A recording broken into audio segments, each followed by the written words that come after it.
que tenemos buscado el cero máquina, lo que hago yo es buscar el cero pieza. Para hacer el cero pieza utilizo una herramienta patrón, ¿vale? En nuestro caso el patrón, la herramienta patrón va a ser el taster.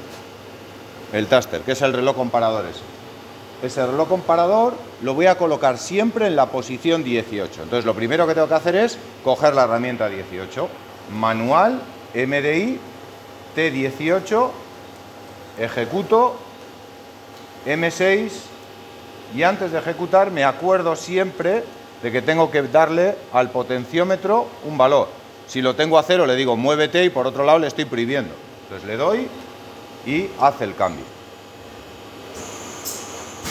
Cogerá la herramienta 18 y montaremos la herramienta 18 en la máquina.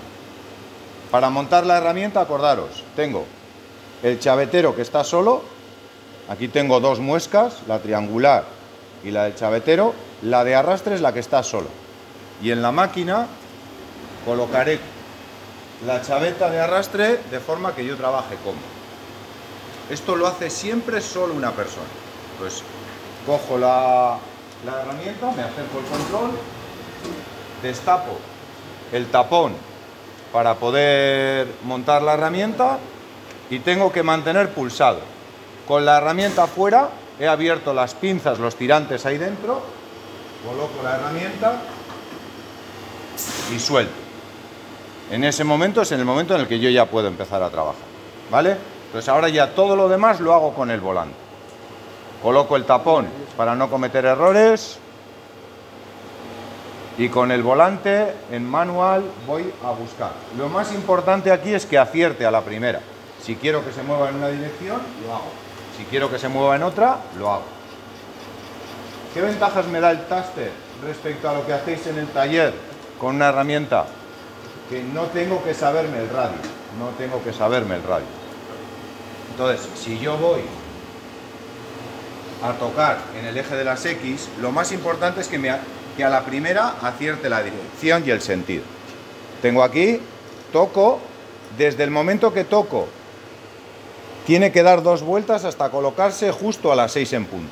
Entonces, lo hago décima, centésima, ahí cometeré errores porque el poliespan también se deforma, y en ese momento, ahí es donde yo tengo que anotar el valor de las X.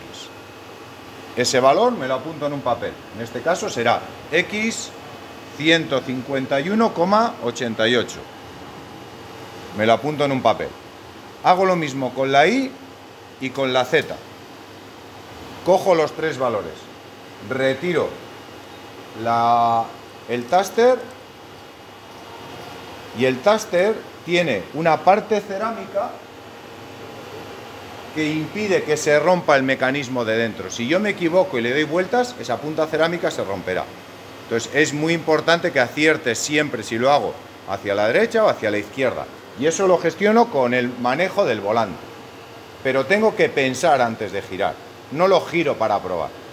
¿Vale? Una vez que he cogido los 3 datos, la X, la Y y la Z, main menú, tablas, orígenes.